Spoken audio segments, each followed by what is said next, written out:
Hey everyone, I hope you can hear me, and welcome to the June edition of ToolJet Community Call. So community calls are our regular catch-ups that we do with our community to learn more in terms of the community, but what they are expecting and how we can help them to build things. At the same time, it's also an opportunity for us to communicate what's coming and also what you can do and how you can build more with ToolJet. So with that as a context, as a two-way channel, communicating at the both sides. So community calls is that place where we catch up, have fun, and build things, and also talk more about where we. So with that as a thing, so we'll just quickly jump on, and I hope you're already aware what we'll be talking about, mainly about building multi-page apps using ToolJet Pages. So let me quickly pull up and start the presentation. So give me a quick S if you can see my screen. Sorry, if you can see my screen.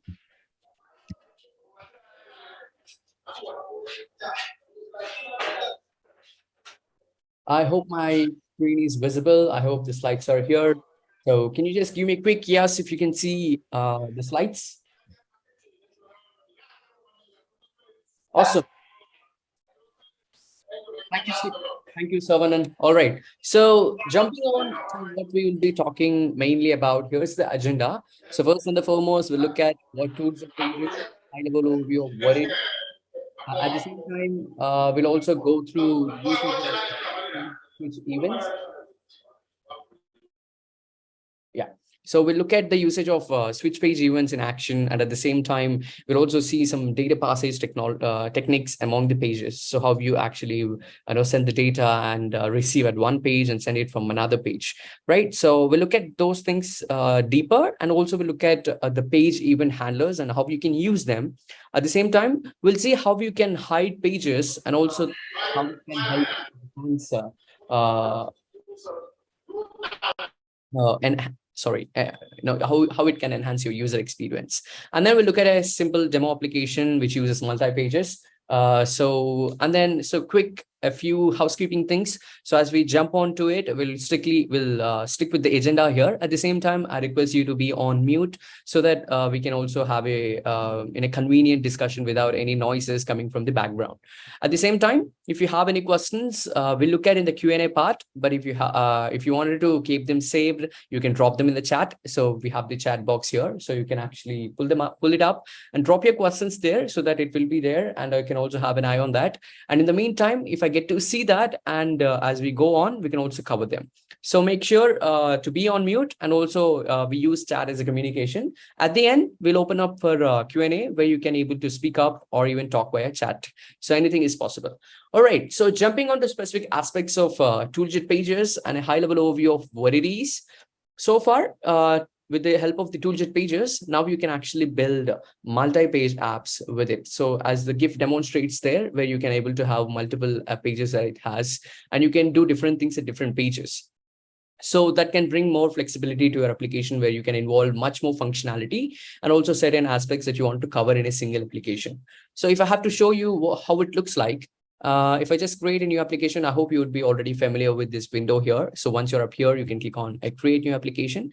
And as you get into it, so the ToolJet Pages is something that is accessible in the left sidebar. So right over here, as you see, there are pages option. And the moment you click on that, you should be able to see that the pages is here. And now this is where you should be able to see pages. The default one, which is readily available to use, is the home thing. And now how you add a new page is by clicking on the plus icon here. So the moment you click on add page, you'd be able to type the page name, maybe something like dashboard, and this creates a new page. At the same time, you can add more by just saying like tickets or something as such, which is relevant for you. And that is where you actually create pages. So you might be wondering, nothing changes on the screen, but you'll able to figure it out as you add components into it. So we are at the home page, like looking onto it. If you want to look at it precisely, you can pin it. So there is an option to pin. So the moment you click that, the pages sidebar will not move away, so that it sticks to the canvas. And now we are at the home page. We are up here. The moment you click on other page, you will go to a completely new canvas where you can add other components and do different things as required. So yeah, this is how you create pages very quickly, straightforward, much more easier. So it is just that you just open up the sidebar pages, and now we are here. You can create pages just like that, which enables the search feature also lets you to go through and find a specific page that you're looking for if there are a lot of pages that you want to work with. At the same time, if you look at, there is an option for pages, which has the three dots here. If you click on that, you will be able to see the pages settings. So for now, the only setting that you can set it for pages is to disable it. So what I mean by that, as now you have different pages, if you just wanted to look at the preview of how these pages would look like, you just need to click on preview here. Or even if you release, that's how it looks. So the moment you click on preview, this will bring you to the preview of the application that you are building. And now we are up here, you should be able to see the pages that you have created here. So this is home, and you have a dashboard, you have tickets and all of that. The dashboards and tickets are currently empty. And now we are at the tickets. Sorry, this is the page sidebar that you can see it. But if you wish to hide it, if you don't want to set this as a, if you don't want to make the pages visible, you can go to the pages settings, and then toggle the disable menu. Okay, the moment you do that, this will actually hide or not let the users or the viewers to see the pages that are being created. So you can click on the view again, and you can check it that the pages will be hidden, that only the certain pages will be here. But you would be wondering how you would be able to access the pages if they are not shown here. Yeah, there are a couple more ways. You can still hide pages or disable the pages at the same time, and you can access them. So how you do it, we'll look into it as we move on. But at the same time, so this is currently disabled. So which means that to hide the page navigation sidebar in viewer mode, set this option to on. Okay, that's mainly about the disable menu thing. And now jumping on into our presentation on where we are at. So this is a high level overview of what ToolJet pages are and how you can create one and view it. So then jumping on to specific actions, like how you actually navigate from one page to another, and while you're not setting the pages publicly visible. So if you are disabling the menu, which means that the pages will not be visible for the users who are viewing the application. But then how do you actually switch from one page to another on a certain events? So let's look at that quickly. So how you do it? For now, we have pages, which is home, dashboard, and tickets. So first, suppose we wanted to add a button, which actually takes us to the dashboard. So first, suppose we'll go and search and add a button component. You can search for a button component, drag and drop it here, and then just say that go to dashboard as a button name. Okay, this is kind of a long length for a button, but yes, you have a button. The moment you click on that, it should ideally take to the new page, which is a dashboard. All right, so this is what we are going to do now. We're going to on click this button. We wanted to go to the another page, which is dashboard. So how do you do it? Click on the button, go to the components manager in the right sidebar. You have the properties. Get into the properties. As you go down, you see a section called events. So this is the events section where you can add an event handler. So the moment you click on add an event handler, you have a default event created, which has an event on click. So what we wanted to do is on click, we wanted to switch page. So go through all the actions that are available here, or you can directly type the event that you wanted to, or the action that you want to set to, which is switch page. So click on switch page. And now you find option to actually select the page where you want to switch to, right? So this page, we want to switch to dashboard because we are adding a button on a button which actually takes us to the dashboard. So I added an event on click. I wanted to switch page, and the page which it takes to us is a dashboard. Okay, so let's quickly try it out. The moment I click on this, it should take me to the dashboard. So there you go. So we are on the dashboard, home. And now click on the dashboard. So this is how we actually move from there to here. But if you want to see also you see the page actions and the values of the pages, you can also see that, let's quickly name this, add some text on the page. So now we have a text component here. Let's actually bring up the name of the page and actually display here. So it can be different for different pages. So how do you bring and, set text for text component from the page name? So you click on this component, you go to the properties here, and then go to the text and remove the hello there. And then you can access the name of the page by just using the double curly braces, the code, hinters, and then just say that,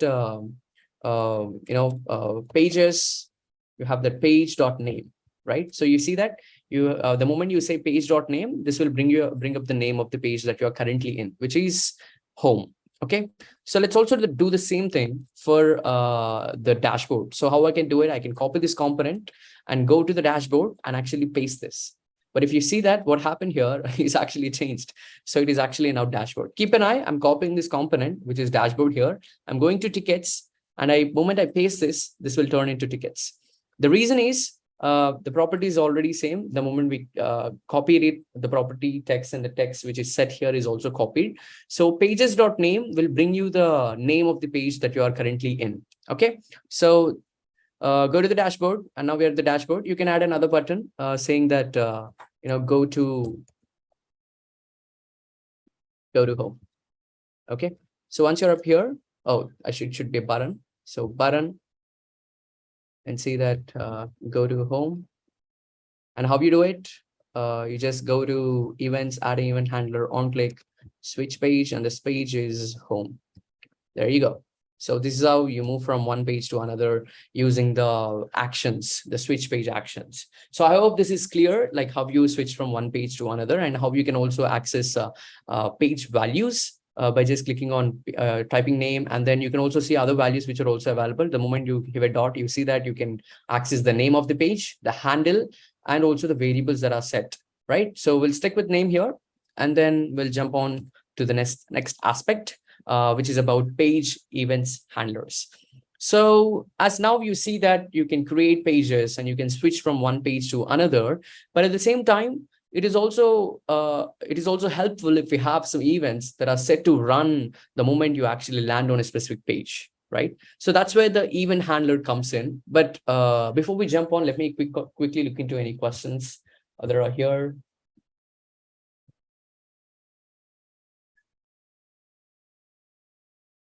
Okay, I don't see any questions.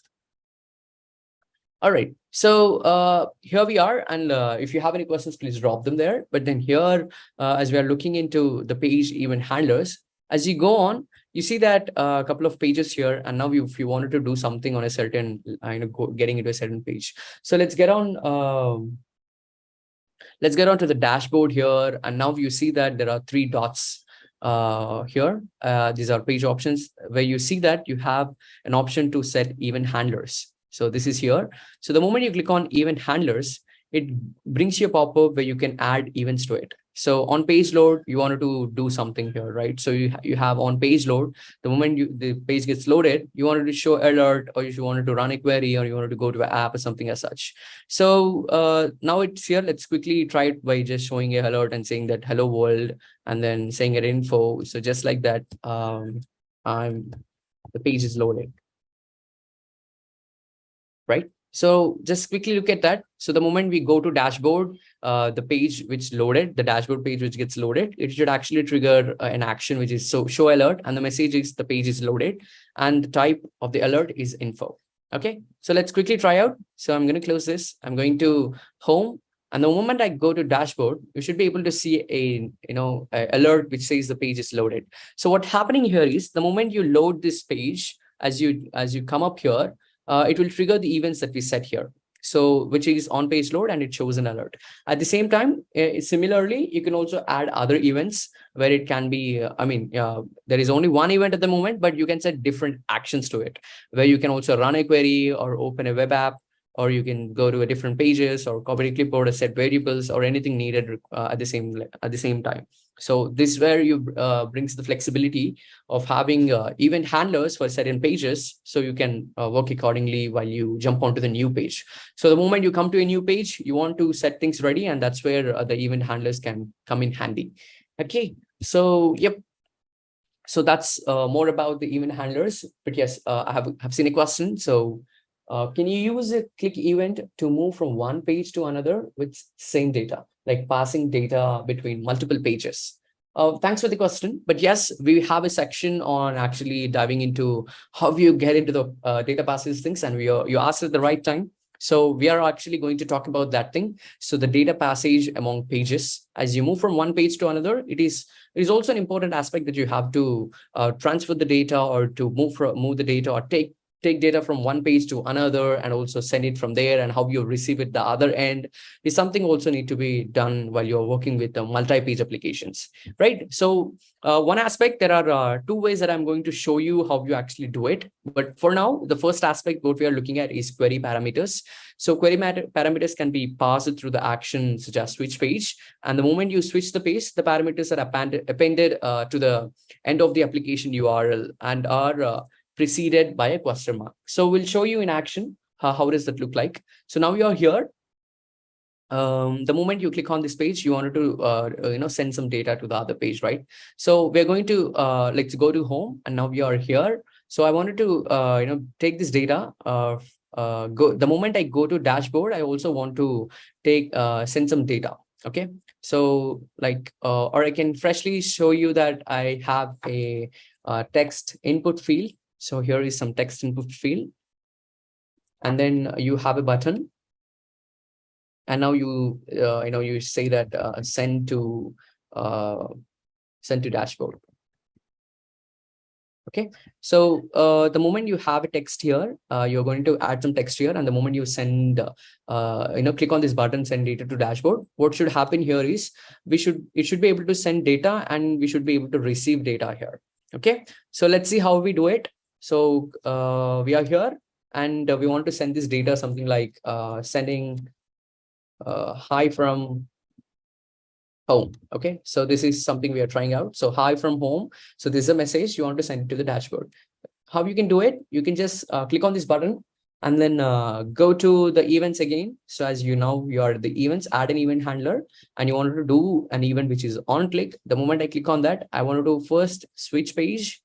So just go and choose switch page.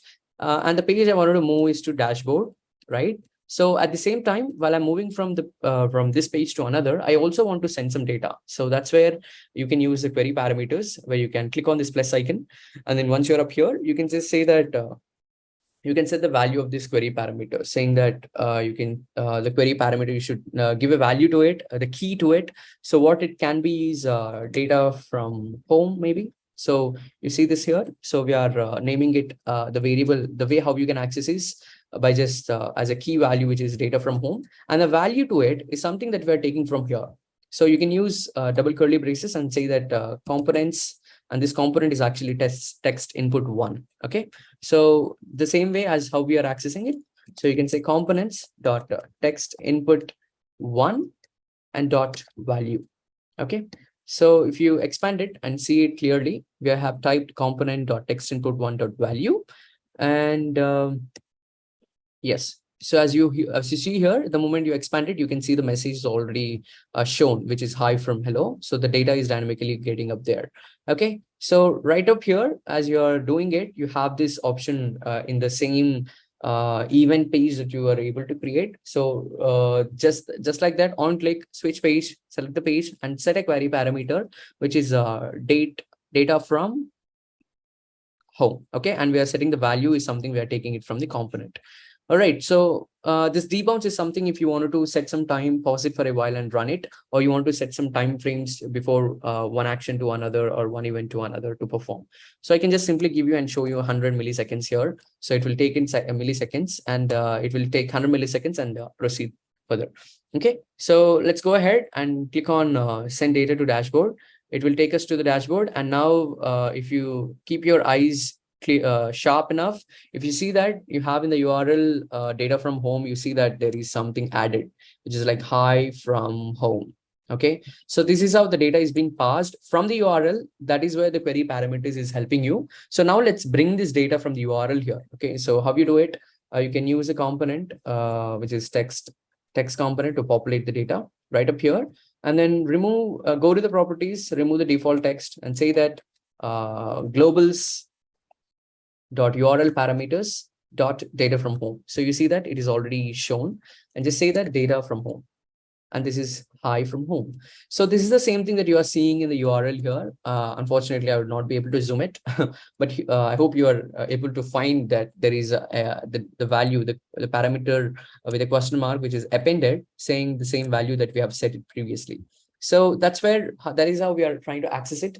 So right from here, so now go back to home, and say that, you can enter some value, something like, yes, I heard you.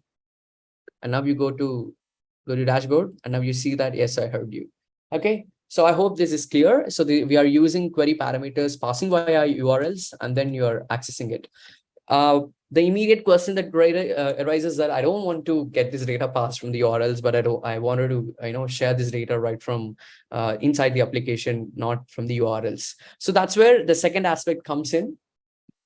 So if you look into the second aspect of how you pass the data among the pages, is where you can leverage the possibility of setting variables. So now you set a variables, and then these variables can actually be set it on a certain action that performs. So where you have this on click, you can set some variables, and then at the same time, as you set the variable inside the other application, you can start accessing the variables that was set during the action that was performing on a switch page. So let me show you that in action so that it gives you much more clear understanding. So the same thing, let's do by a different approach. So what I'm going to do is actually clicking on this button. I'm going to remove all these events. So we are not going to use the query parameters. At the same time, go to the dashboard. I'm removing the page, the text that has been received here. Okay, so that we are fresh. And let's go to home. And now we have a text input field and also send to dashboard. Okay, right up here, I wanted to send this data, a hey from home page. Okay, so now you have send to dashboard. Click on that, and now you go to events here. On click, I wanted to switch page. At the same time, I want to switch to dashboard. Okay, this is clear. The moment I click on this, I'm going to the dashboard. All right, but there is no data passing here. So just as an event, but how do you pass the data now? That is where you're going to leverage setting variables. So click on this button, and then, as you get the options, go to events. Now you're going to add another event, which will help you to set a variable. So on click, at the same time, switching the page, I also want to set a variable. So if you type for set variable, you should be able to find an action. So that's where you see that there is an action called set variable, and the key that you can set it to is something like var data. All right, so there is some var data that you are setting it, and the value that it can be, you can grab it from the component here. So you can just say components dot text input one dot value. Okay, so this is here, and then now whatever you are doing is, the moment I click on this button, there are two events that will be happening, and one is about, we're going to switch the page to dashboard. At the same time, we're going to set a variable with a key which is var data, which is equivalent to the query parameters key that we have created previously, and the value is something that we are bringing from here. Okay, so now okay, it looks like the data is gone. So I just say hi from home page. Now I just click on this dashboard. You should be able to find that in the expector. If you go to variables and see that var data, okay, this is set to empty, maybe because it was an delay of how these things are happening in order. So you can change the sequence. So you should set the variable first, and then switch page after some certain debounce of 300. Okay, so let me try that and just say hi from home again, send to dashboard. And now let's see if in the inspector it shows up in variables. Yes, there you go. So this is where you can see the data is up here, and you can copy this. And in the same way, you have a previous text component here. You can just click on that and paste it here. Okay, so now you see that there is we are not using anything with respective to the URLs, but in case of accessing it, how we access it, previously we used it pages dot name, but instead now we have used URLs global parameters. So at the same time, now you can utilize the variables which you have created, like variables dot var data. This is the key which you have created, and now you are accessing it here. So the same way, let's try one more time. Second hi from home. So now you just go to send to dashboard, and you should be able to see second hi from dashboard. Home. So that's where you're leveraging variables to actually save some information and access it a different page. Okay, so I hope this is clear. Let me pause for a while and see if there are any questions and see how you can take it forward. Okay, so I guess you can do it also if you go to the input and add event, which is going to be input on change update variable. Okay, yeah, pretty much possible. Yes, maybe you can give it a try.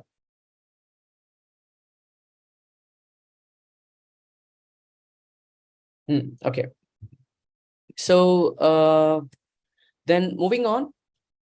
So we'll look at a demo on how you actually see all this in action, like how you can build these things, so that you also find some use case where you see that hidden pages can come in handy, like how you can utilize by hiding pages and using it.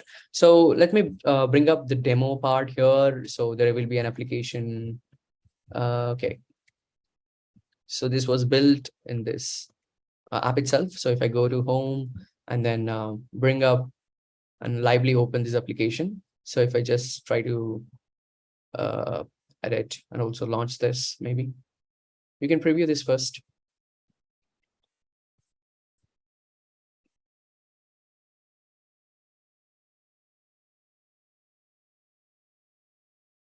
Okay, so this is a support desk application that is built using ToolJet. So which means that it's a ticketing tool. At the same time, it's more of for the admins of the agents, which means that the tickets that are being created will be gathered up here. And this is where agents or the support representatives go through the tickets that have been created and, respond to them accordingly.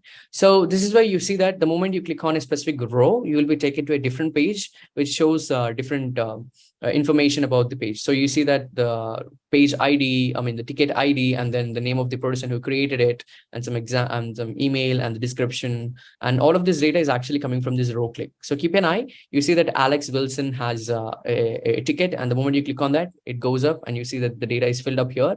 At the same time, you have the description of the ticket that is being created and how you can respond to it. So if you see that we are not using any pages that are shown publicly, but at the same time, you're leveraging the hidden pages and also enhancing the UI by just playing with one page to another and switching it accordingly. Okay, so at the same time, I have created a sidebar at the left side. So which means that although ToolJet doesn't by default has a sidebar which can be customized as such, but you can create one just the way I did here. You can have a container and color it the way you want and add some icons and then set some events to it. So at the same time, this is on this icon, this shows as a users, which also we call customers or contacts. The moment you click on this, it will take you to another page which shows all the contacts, right?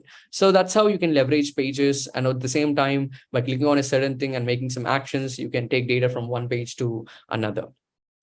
Okay, so yeah, this is how we do it. So I'll just quickly show you how the application actually looks it. So I don't think it requires you to build from the beginning, but I'll just show you how this has been built. So we are using Elephant SQL a SQL instance, which is a Postgres instance running in Elephant SQL. And right up there, we are bringing up the data from there. So if you see that you have Postgres queries created here, which brings the tickets. So which is that select everything from tickets and you preview it. You should be able to see the data up here, and we are populating that data into this table. So this is a single straightforward table component connected to it. At the same time, where we also have get contacts, which is populating there. But how we are doing it in terms of passing data from here to the next page is something you can look at. So it's very similar as how we explored previously. On this table, I have created I've created an event to it the same way how we did it previously. So if you look at events on row clicked, I'm switching a page and the page is this. At the same time, I'm setting a variable. So the variable is selected ticket, the key variable, the key of the variable is selected ticket. And the value for it is actually something the table one and selected row. So the data of the selected row. So the moment I click on a selected row, it will take to me up there. But yeah, at the same time, it populates the data and shows you there. Okay, so that's how we are bringing up the utilizing this possibility of taking data and presenting to different pages. Okay, and at the same time, you can utilize more by setting some data from one place to another and communicate it accordingly as required. Awesome. So that's pretty much about the demo part on support desk in action and how you can utilize these pages and build multi-page applications using ToolJet and how you can communicate and transfer the data from one place to another or one page to another. And once you're up there, you can also see how you can leverage the hidden pages and how it can also help you in come handy for customizing and also enhancing the UI of your ToolJet application. Okay, so that's pretty much about the demo part, and then we'll see for any Q&A section, and then we'll move forward. Okay.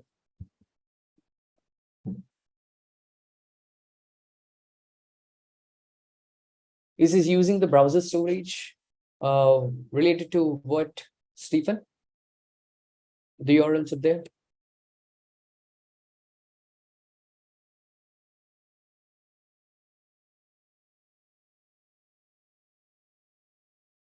Are there any other questions?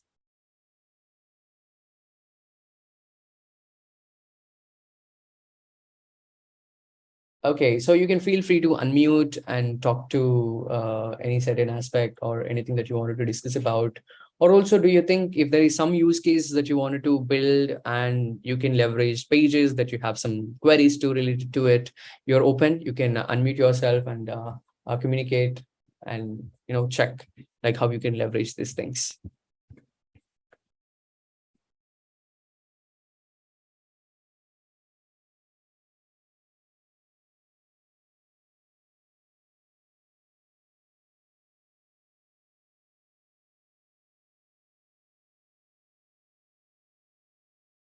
Okay, so there was a question about can we add condition inside switch page action? With respect to anything specific that you want to try out, like can you give me some examples so that I can relate more to it and give you an example of how you can build it?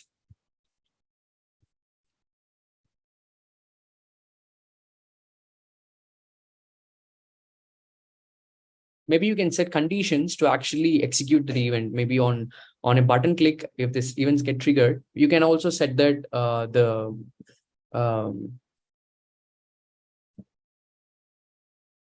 yeah, so you can make some changes. Now you can set conditions on using that buttons itself. But if you have to set some conditions to access in terms of setting page level access, in terms of what to access, at what condition you have to access a certain page. At the same time, if you wanted to give access to a certain page, that is something briefing up. We are in development process of setting, giving privileges and setting some limitations to certain users to access the certain pages. But at the same time, if you're asking like if users logged in, go to the profile page, otherwise go back to the home page.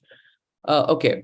So that validation is something you can do with a query where now you have a input field for text input of the username and password. But ideally, it's not really preferred for building login pages in terms of security layer with ToolJet apps. It's more for internal application development process.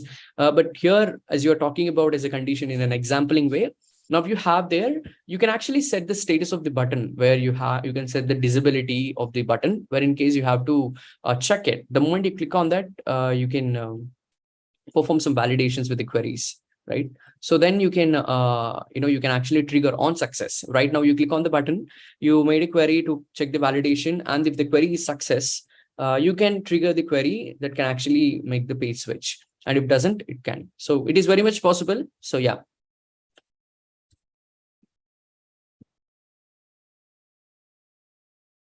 And by the way, if you wanted to learn more in terms of building these things, and if you get to stuck somewhere, you can join at tooljet.com/Slack, and that is where we have a Slack workspace where active users of ToolJet will be continuously talking about the issues or some problems, or there's something they want to build and they get stuck. They'll seek help from there, or we wanted to communicate something. This is a single source of communication that we currently have as a community purpose. So you can join there, tooljet.com/Slack. And once you're up there, give me a hi. I would be happy to talk about it.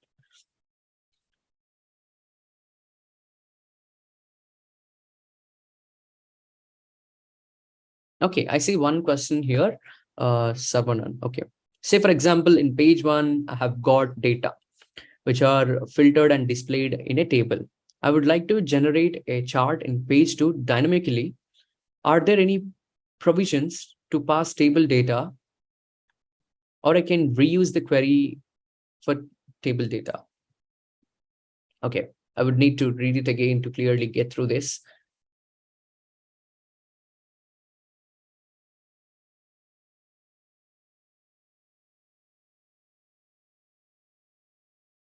So do you want to take this data from table 1 and then take it to the other page and plot it as a chart? Is it something that you're trying? Or do you want to yes, okay, clear. Okay, thanks, Avanan. So what you can do here is actually maybe I can screen share and show you how you can get through this. Okay, so as you are here, you see that how we can do it is, now you have a chart table data where you have this. If you want to take table data completely, you can utilize the query itself, the query which is actually getting the data. So the query, same thing, which is get tickets, you can utilize the same thing. But if in case if you wanted to take the data of a specific row of this table, you can use the component specific actions that brings up the actual data. So if you look at the event it holds, you can go to set variable and you see that components table 1 dot selected row. So this only brings you the data of the selected row. But in case if you want to use the entire table data, right, which is displayed, you can utilize the actual query that brought up here so that you can use it. At the same time, if you wish to not to trigger the query again, or only show some part of the data or the query data that is up there, what you can do is you can also save the data that is coming from a query into a variable. So as how we did it. So you can set the data and actually set the query data itself here. So how you do it is actually saying you run a query for one time and you say that queries dot get tickets dot data. Okay, and now we put the data right here so that this variable can be accessed at the different page, and now you can leverage it.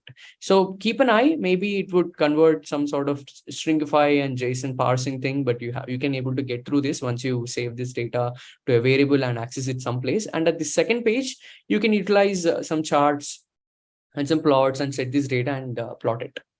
I hope that answers. Awesome. Thank you, sir. I'm glad that got you help. So even if you are reopening page 2, you will have access to the data of components inside page 1.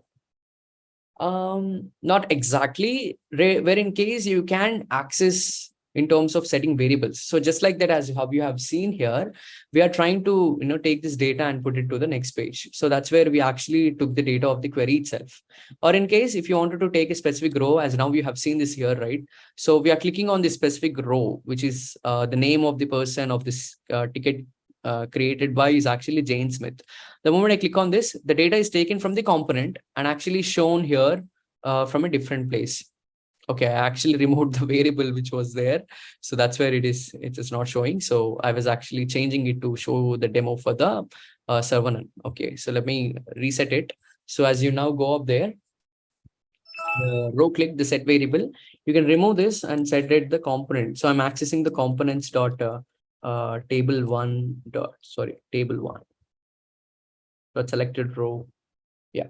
So now if I go up here and Dan Miller, and you see that Dan Miller is here, you are taking the data of a component in a previous page to here, but not in a direct way. Like you would not be able to access if you say components dot table 1 here, you would not be able to access it. So to give you an instance, if I just say that components dot table 1, there is no table 1 here because the accessibility in terms of the data that is related to the components is limited to pages and constrained to it, so that you can use multiple components and build complex applications, right? But in case if you wanted to access the data of different components in different pages, that's where you can leverage setting these variables and passing a certain aspect of the data what is needed.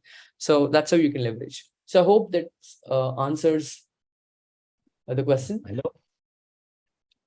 Yeah. Yeah. Can you hear me? Yes, I can hear you. Yeah. Hi, Teja. Yeah, I think it's Teja, right? You're right. Okay. Okay. Nice presentations first. Just I got one question here. Let's say I have a header, okay, with the company logo, some menu or whatever. So I have a header, and the body I want it to be the pages. So the header I want it to be static, and I will have some buttons inside that header. So whenever the user click, I am switching pages in the body.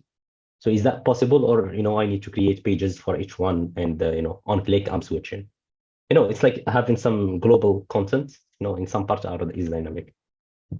So you wanted to make some changes in a single page, but you want to do switch pages in the single page. Like you want to set some pages in a single page and switch between them. Yeah, the header is the good example here. Like you have the header that will Yeah. be always there, and the content is it's dynamic. Okay. Do you also relate to the same example that we have looked at? If you look Exactly. I see that the second page. I mean, the I don't know, not this one. If you go to the other page, please. I mean, context, you were showing different pages here. the context, right? You mean this? Exactly. No, this one, the first one, the one in the home. Okay. Let's say, let's say this is the whole page, and if the user click on tickets, there is one page. In sites, there is another page, and so on. Oh Okay, yeah. Okay. So you mean this style? exactly, Okay. This is where these are actually the tab views, right? exactly. Yeah. It's a tab component, right? Yeah, exactly. So that's where, if you go to the Mhm. components manager and actually search for tab, right? So you see, Okay. so the tabs one. So this is Mhm. the component we are using here so that, we should be able to switch from one tab to another. And these were insights that we want to present. Yes, this is a dummy thing here. What you see here, it is not Mhm. configured, but just for the demo purpose, we have created this. Yes, the tabs is something that can come in handy for you, but do you want to learn anything specific related to these tabs in terms of Mhm. switching there to there? Just sometimes the content inside the tab might be, very charged. So Yeah. the user might say, okay, I want to create one page and include all of the content of that page inside one of the tab. Okay, so it's like we need one new component will be like page. Some components will call page, for example, that you can drag and drop, and you will choose like, okay, this page component, it's linked with this page exactly, and something like this. Just think loudly here. Got But it. yeah. But I think this helps you. The tab component is something that could become in Yeah, hand. it's also can be helpful. Yeah, also can be helpful in this use case. Definitely. Yeah. So I would be also curious to know, like, what is some specific use case if you would like to talk about it in a high level? Don't talk about the crux of it, but something that I would like to learn, and also the listeners who are viewing it. What is that use case that you're trying to solve, so that we can add points to it if you have anything related to it? I mean, yeah, I see. But just I think this toolkit, it's dedicated for business use cases, right? Like where there is tables, there is more business use cases. So, basically the example that I shared, which is the header and some dynamic content, it's Hmm. more for end users. Okay, let's say you have some applications where there is some content. So it's just, the audience here is different. Okay. But for the business use cases, I think you are covering everything, you know. But for the other cases, yeah, I think that some enhancements that can be happening in the future release. Got it. Yeah. But yeah, feel free to join us at Slack and see if you're looking something and that you're unable Mhm. to by chance. You can always message us at the Slack, tooljet.com/Slack. Once you're there, you can drop your questions in general, Sure. Mhm. and we're always there, ready to address any questions related to it. Sure, will do. Just another questions. Let's say I deployed my multi-page application. Is it gonna be self-hosted in ToolJet, or you give the possibility to the clients to host it in their own cloud services, for example? Like the moment of the deployment, is it gonna be deployed, within ToolJet cloud or outside? Oh, the application that you have seen while I'm building the app and showing you the example is actually the ToolJet Cloud, where you can Okay. access tooljet.com. But given ToolJet is a complete open source product, which Mhm. gives you flexibility to self-host it yourself, right? So, Okay. which means that you can pull up our images, which are a Docker, or go to our GitHub repository and take it and actually self-host it by yourself, and then start building. Okay. Which means that we would not be able we do not have anything over the application that you're running inside, which means that your application within your premise, and which Mhm. you can even set it to not even cross the layers that you have bounded to, so Mhm. which gives you air gapped development, which tooljet can also run within itself without even connected to the external internet or intranet things that you can set I it. see. Okay, cool. Yeah. So you Yeah, can that's awesome. explore that. You can go to GitHub, or you can search for GitHub tooljet, Mhm. and you can go to the docs. Just I can show you where you can learn more about it. As you're up Okay. here, go to docs.tooljet.com, and you see this setup thing. Mhm. So as you click on that, you can read more through about where you can set it. So Mhm. right here, there is almost a possibility everywhere that you can set. It's always a cloud, and that's where you can set in. So Amazon EC2, if you want to host it there, and this is a process that you can follow it up and just get it up running in your own instance, which is your tooljet right up there. So you can use it just Mhm. It's something Nice. you built it and you're using for your internal purpose. So that's how it gives you just as an self-hosting. Okay. Okay, got you. Thank you. Awesome. Yes. All right, there is one question, Emmanuel. Any way in which I can download images on ToolJet also, any way in which I can preview and doc files. You wanted to download images on ToolJet. Also, any way in which I can preview and download .doc files. PDFs or something that you can look at. If there is another component that you can see that if you get into the application, let me go to a sample app. This is a demo app. I don't want to disrupt that. The previous application that we have built this is the one. Okay. So if you have looked at, there is a component called PDF one. So once you drop it up there, you should be able to see that it's already previewing the PDF which is up there. So the moment you set the source to it, which is this is how you can preview it. But I'm not unsure about the doc thing and all, but PDF is something that you look at, but you can give it a try about how you can leverage this docs thing with this component. So for the thing related to the download thing, you can preview images. There is a GitHub repository that I hold in my personal account, ToolJet Sample Apps. So this is where you have preview local image as an app. So this thing will, this is where you can upload and preview it at the same time. I can drop this link in the chat. You can explore it for previewing the images. But then if you wanted to download it, you can set it up. You can get some image URLs and actually do some operations or utilize the queries to actually get it downloaded. So for example, to give you an example of how you can download these things, this data is inside this table, right? You have a direct download button to do it. But if you don't you wanted to set an event to a button, you can add a button saying that, just say that download, and now you can add an event to it. So there is also an action that actually performs the download thing. On click, you wanted to say that, generate file maybe. Yeah, it's generate file. So you have generate file and you wanted to generate CSV out of it and full name to it. And data is something that you want to get from queries or somewhere of the components data from the selected row or something as such, right? So that's where, and the moment you click on that, you should be able to find some data is waiting. You should be able to see that it's got downloaded. So that's how you can leverage the download actions that are available, or creating a file and then how you do it. Yeah, for images specific, you can explore it in specific to how you can use run.js or run Python. So this will help you to write some code to perform any certain pre-processing stuff. At the same time, you can also see any transformations can come in handy for doing the same thing. Awesome. Okay. I hope that could be helpful to you. And also, I think you can also explore the GitHub URL that I shared you. So give it a try. Yes, that's all I see in the chat box. So awesome. So I hope this is clear and pretty much there. But yes, okay. So if there are any other questions, as always, as I say, you can drop them at the Slack general channel and let us know. Or if you would like to know or build something specific, right, for the next community call, you can also drop a message in the Slack and let us know if you would like to look something forward for the next community calls and what's coming ahead. So absolutely. So thank you so much for being here. Thank you so much for viewing it. And I hope you had learned something in terms of building multi-page apps using ToolJet Pages and how you can perform different actions, operations, even handlers, and even the hidden pages and how you can leverage them. And much more, you can try it out. Let us know what you build with ToolJet. So looking forward, and thank you so much for being here. We'll see you again. Bye-bye.